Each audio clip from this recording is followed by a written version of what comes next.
Jethro Tull with a pair of tracks from the most recent 40th anniversary box set, Stormwatch, the Force 10 edition. Yeah.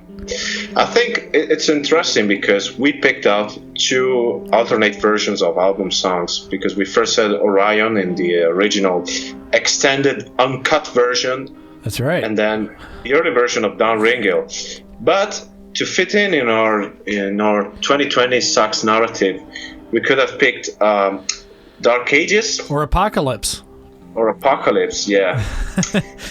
Well, we're gonna be easy on you. So. Yeah. Well, anyway, I think one thing that everybody can agree with is that these Jethro Tull box sets have the highest standards possible imaginable. That's true. Both in the presentation and in the contents. And you happen to be a big Jethro Tull fan, but I know people who told me stuff like, I wish I liked Jethro Tull because those box sets looks excellent. So back to Stormwatch. This was a release that you and I were very highly anticipating. Yes. And talked about for a couple of years. Like, I think we talked about it back and forth, kind of what is going to be on it, what won't be on it. Is it going to sound good? Because, like, Stormwatch, when it came out, I think this was one of the first albums that Anderson did the production on himself, because it was this one and Heavy Horses were like the beginning of that era. And there were a number of tragedies, like John Glasscock was kind of out of the picture because of his heart condition, and they weren't really into it when it came to the mixing and mastering. They kind of lost interest in it, and I think that the Steven Wilson remix, I had very high expectations for it, and most of them were attained. Some of them I don't think were attainable at all, but most of it sounds pretty good. I thought that overall Martin Barre could be higher in the mix.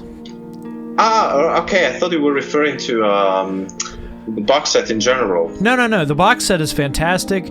I think that as a resource, it's great. There's lots of...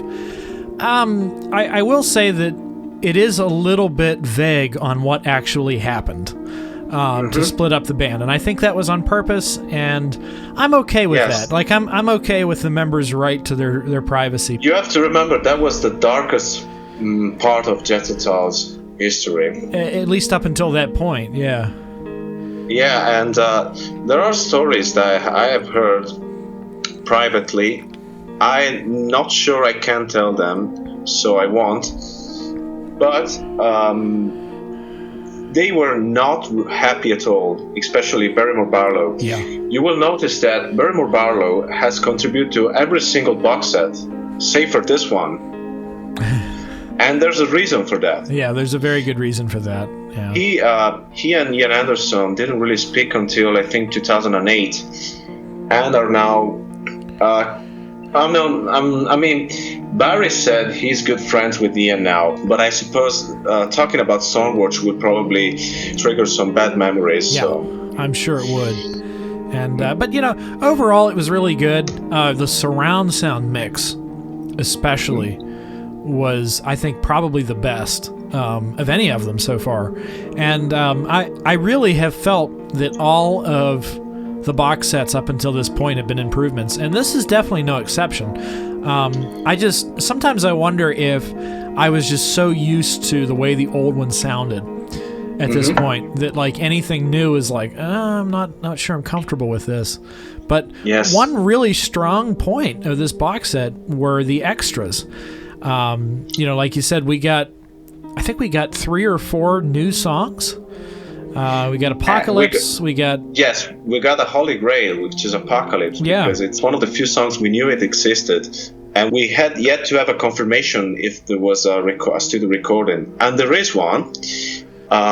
One thing I have to say, though, now I can listen to that stuff, but the expectation was so high that when I got the actual box set, I was like, yeah, this is great. Now moving on to the next one, right? Because I waited for it.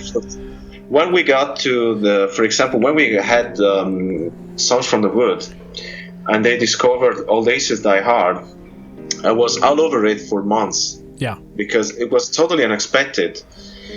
On this one, I listened to it, I think, in 3 weeks, and then I moved on to something else. But now I'm starting to enjoy it again because it is great material. And the updated concert on it is pretty good. I had that bootleg growing up. You know, it could have sounded better. Do you think it could have sounded better?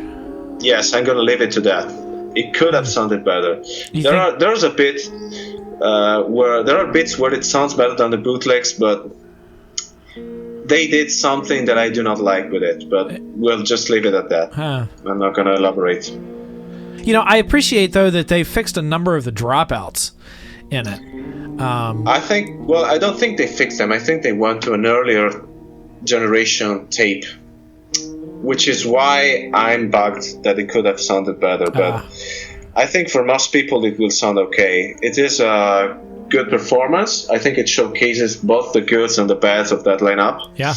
And it's one of the rare Tull tours where they played like over half of the new album in the first half of the concert. I think when I say showcase the goods, I think the Stormwatch material comes out great. Yes, it does. But there are places in which you can hear they are tired of playing as Jethro Tull. Like, for example, Aqualung is out of the way immediately. You know, first song after the Stormwatch, then Thick as a Break. I can't remember if Cross-Eyed Mary is on that, but Thick as a Break. It is. Yeah. Locomotive. Yeah, it is, and it's shortened. Thick as a Break, Locomotive Breath, Too Old to Rock and Roll. All those songs are shortened. Yeah. And Heavy Horses too. It's a great performance as a whole, and I'm sure if you were in the audience, you would probably come out with a big grin on your face. Yeah. But I mean, if you compare it to the other concerts that got released, there is in fact something missing, and that something is probably a bit of chemistry. Yeah. Still a great show, no question about that. And it's great to have Dave Pegg on board. Yes, it fit well. I think it really fit well. Unfortunately, it was a band that was doomed, I think, and then I suppose we should move to the next number. But I think a thing that Dee Palmer says on the book was that when John Glasgow died, Ian called up everybody for a band meeting, and she thought he was going to say, either you spice up the performance or you're fired. So the problems were apparent before the passing of John Glasgow. And that's a shame but I think Jethro Tull really had a great run. In my book, everything from Stand Up to The Bronson and the Beast is top notch. I agree, yeah.